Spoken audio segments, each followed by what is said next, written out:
Sostieni la tua radio con il tuo contributo volontario. Radio Padania Libera. Diamo voce alla nostra gente. Va ora in onda Giovani Padani. Ed è con noi questa sera Andrea Zanelli. Ciao Andrea, benvenuto. Un saluto a tutti i radioascoltatori di Radio Padania, buonasera a tutti. Nuovo programma, il nostro consueto programma Studenti Padani, e con noi oggi ci sarà anche Mattia Chiandotto, coordinatore del Ticino. Ciao Mattia. Ciao a tutti e buonasera. Eccoci, allora oggi dobbiamo parlare un po' di temi scottanti. In questi giorni sono stati fatti i test di ammissione alle università pubbliche, in particolare quelli di medicina e odontoiatria ieri, oggi veterinaria e domani ci sarà quello di architettura. Molte sono già le polemiche in atto e poi ci rifaremo anche alle polemiche di cui abbiamo parlato l'anno scorso con il famoso bonus maturità. Ricordo il numero di Radio Padania che è 0266203529, nel caso ci fossero dei giovani, dei baldi giovani che hanno fatto il test in questi giorni e vorrebbero parlare con noi di come è andata, quali sono le loro sensazioni, eccetera. Quindi ricordo il numero 0266203529. Ci sarà da parlare anche di un altro argomento, ossia della questione DDL del Rio. Come sapete il Senato ha abrogato e le province sono state eliminate, o meglio è stata eliminata la possibilità dei cittadini di votare il proprio presidente di provincia, e questo ha influito anche ovviamente e negativamente sulle scuole, giusto Mattia? Esattamente, è proprio così. Il famosissimo DDL Delirio, non del Rio, ha di fatto smontato un ente storico che comunque ha dato tantissimo al suo territorio e alla sua gente, e che un governo non eletto dal popolo si è permesso di eliminare degli enti legalmente e oltretutto anche costituzionalmente esistenti, anche permessi, ok, sono spariti. Quindi da giugno le province non saranno altro che degli inutili enti, cioè saranno solamente degli enti di controllo, e a maggior ragione la scuola che, riferendomi a quelle superiori, passeranno, non si sa ancora se alla regione o se ai comuni. Purtroppo i comuni sono conciati da buttare, non vorrei immaginarmi che casino salterà fuori. Purtroppo in Regione Lombardia ci sono tantissime realtà che le province danno molti soldi, cioè sostengono anche in modo attivo i vari progetti, e ora si vedranno queste realtà morire. Ecco. Quindi tu sostieni che alcune realtà scolastiche verranno a mancare, oppure alcuni proprio istituti salteranno per aria, non nel vero senso della parola, però il senso è quello, grazie a questo DDL. Ma certo. Io ho un esempio, la mia scuola di agraria è un istituto che, diciamo, è nato grazie a una fondazione privata, e che la provincia di Milano paga l'affitto per gli immobili. Infatti ho sempre detto che la mia era una scuola, un'isola felice, quando c'era gente che mi dicevano che le finestre crollavano, erano rotte, era tutto spaccato, a me queste cose sembravano veramente bestemmie.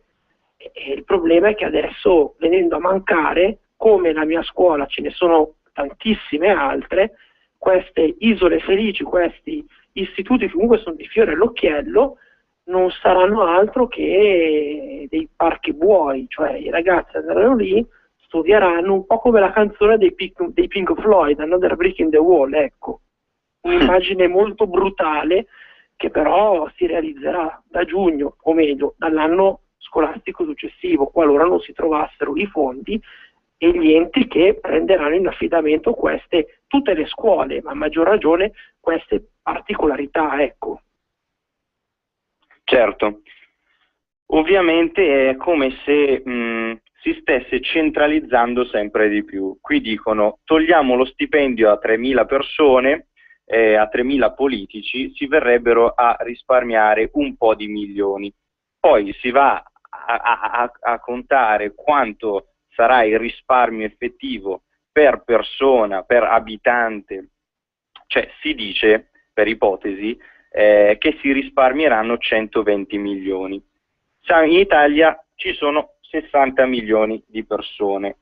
Se si fa una rapida divisione si ottiene 2 milioni. Perché dico questo? Perché è come se si risparmiassero a persona pochissimi euro l'anno, circa 16 centesimi al mese a persona, quindi si capisce anche che non c'è un effettivo risparmio, il disegno che c'è dietro è un altro, cioè quello di centralizzare sempre di più il potere che poi alla fine è della sinistra in questo caso, perché oggettivamente si arriverebbe ad avere sia le prefetture sia le province, organi tra l'altro tutti e due a quanto pare che saranno imposti dallo Stato, e di conseguenza il cittadino non avrà più potere in quanto non è rappresentato da chi vuole lui, e invece lo Stato sarà sempre più una sorta di cioè metterà sempre dei controlli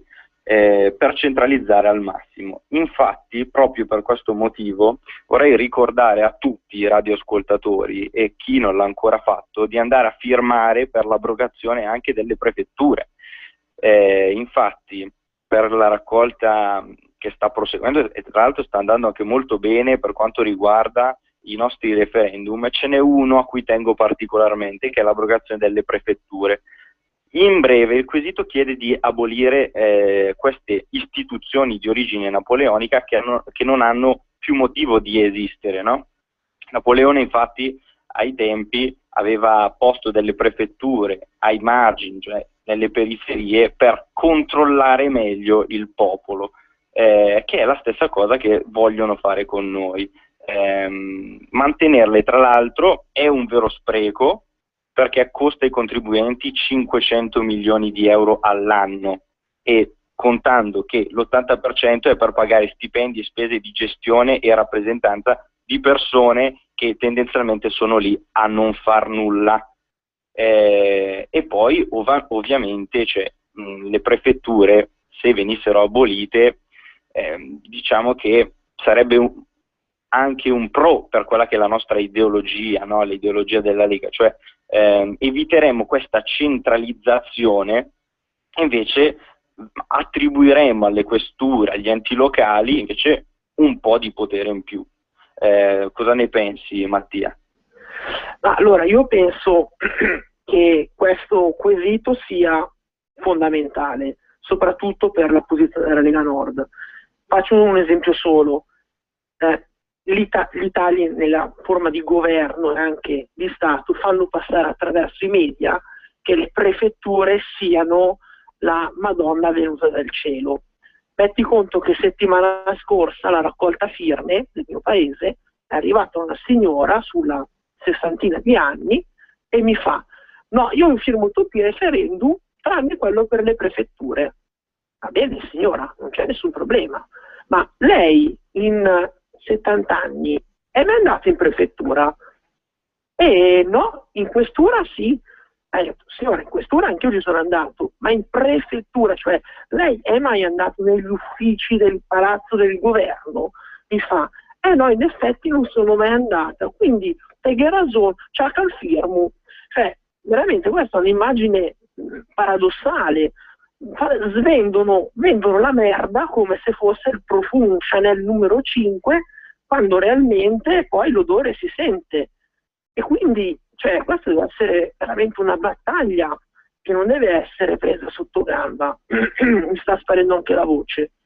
In merito intanto grazie mille per il paragone, vabbè, diciamo con questi escrementi, mettiamola così, che vabbè, lasciamo un attimo perdere. Comunque il senso è molto chiaro, quindi anche la signora ha fatto bene a firmare. Io tra l'altro ricordo che molti dicono io questo particolare referendum non lo firmo, però mi sembra alquanto irrazionale nel momento in cui firmando non decreti nulla.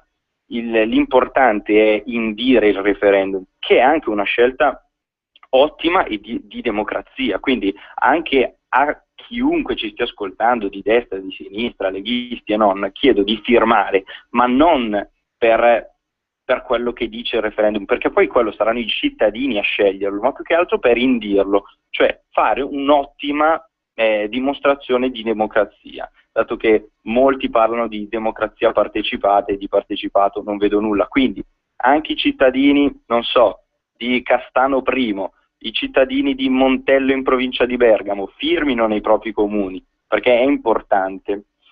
Dunque, siamo giunti quasi a metà trasmissione. Io manderei in onda una canzone del mitico Davide Van der Spross, così poi arriviamo a parlare del bonus maturità. Intanto ricordo che poi quando parleremo del bonus, se ci fosse qualche giovane che in questi giorni ha fatto il test per accedere alle università pubbliche, può chiamarci allo 0266203529.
Ritornati in onda su Radio Padania, sono Andrea Zanelli, con me Mattia Chiandotto, coordinatore degli studenti del Ticino, e parliamo adesso di test.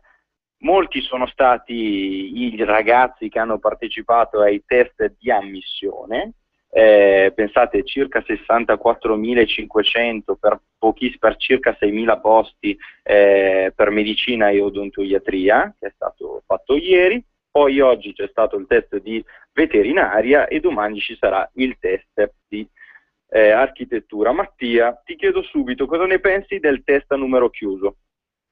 Ma allora, io penso che questi test siano pressoché inutili, ma veramente inutili, perché un bravo medico non si misura da un test che nemmeno affronta al termine dei suoi studi universitari. Un bravo architetto, un bravo veterinario non si misurano da un test di logica.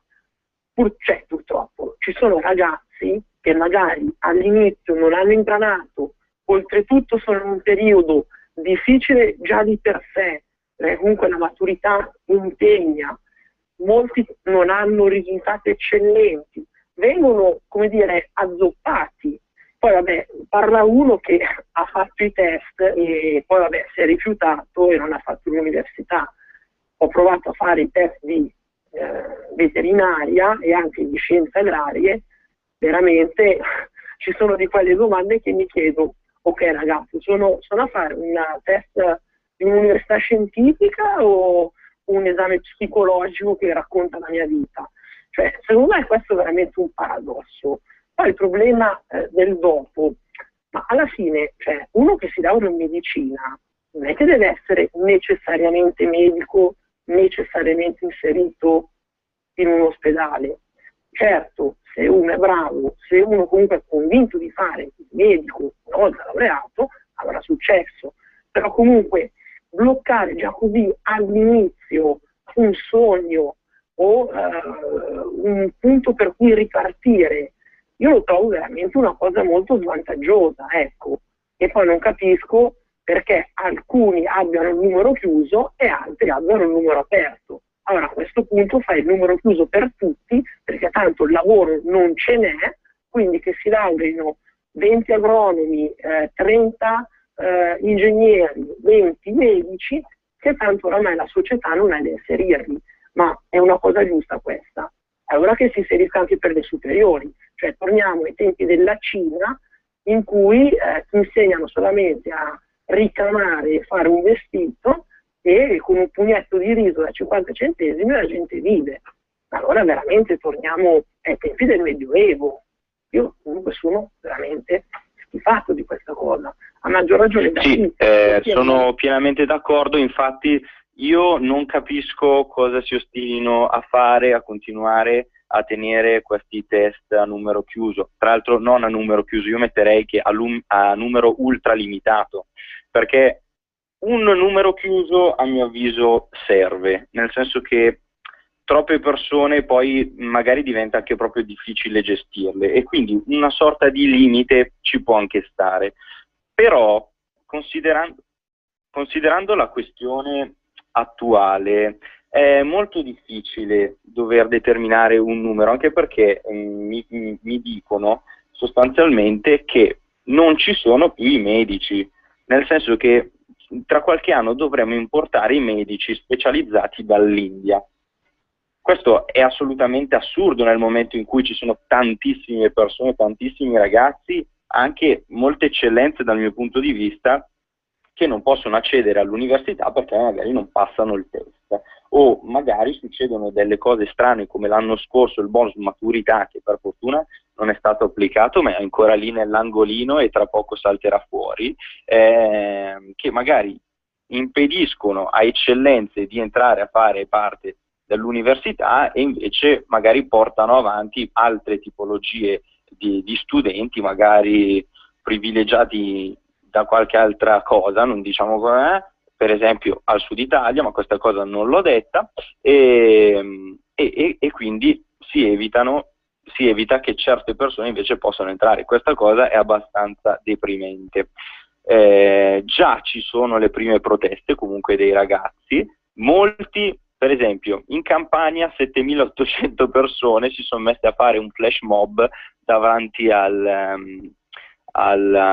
al luogo dove dovevano sostenere la prova, e perché? Perché per lamentarsi di questo numero chiuso. Altri invece hanno iniziato a sostenere che è assurdo che ci siano pochissimi posti per le specializzazioni, quindi oltre al numero chiuso dell'entrata ci sarebbe anche il problema del numero chiuso dell'uscita, perché uno fa 6 anni di lavoro, 6 anni di studio in medicina e poi non ha dove specializzarsi perché i posti sono veramente limitati. Leonardo Scaringi da Firenze scrive: in Italia abbiamo la straordinaria capacità di cambiare le cose per peggiorarle profondamente. Mi domando chi abbia concepito un'idiozia simile e il perché. Lui si riferisce, credo, al fatto che abbiano spostato i test ad aprile, ed è anche giusto perché oggettivamente la gente, i ragazzi devono studiare per la maturità, non di certo per un test assurdo da sostenere per entrare nell'università pubblica. Francesco Negro scrive: sono un medico che lavora da 25 anni come chirurgo della mano, se ci fossero stati i test non sarei sicuramente passato, quindi non avrei fatto quello che ritengo la passione della mia vita. Contestabile il fatto che secondo me avrebbe potuto prepararsi, però nel senso è anche vera questa posizione. Valerio Vinicio Gaiano scrive: una vera sciocchezza questa, in questo modo hanno distratto i ragazzi dal loro compito attuale, studiare e applicarsi per la maturità, ma non andava bene come è sempre stato a settembre, ma perché dobbiamo fare cose strane? Se questi sono i miglioramenti alla scuola forse è meglio rimanga tutto come prima. Mattia, io ti pongo una domanda. Tu saresti stato in grado di studiare per un test universitario, quantomeno a crocette selettivo, durante il periodo della maturità? Ma assolutamente no.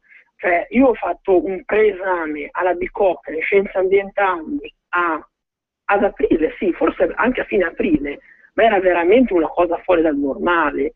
Cioè, io ero lì in ballo a pensare, a disperarmi su cosa avrei dovuto fare a giugno, e dovevo prepararmi su un qualcosa che non sapevo nemmeno se passavo, perché io potevo anche essere bocciato, B, rischiavo anche di non fare il test successivo per la questione del bonus maturità, e quindi il problema è questo.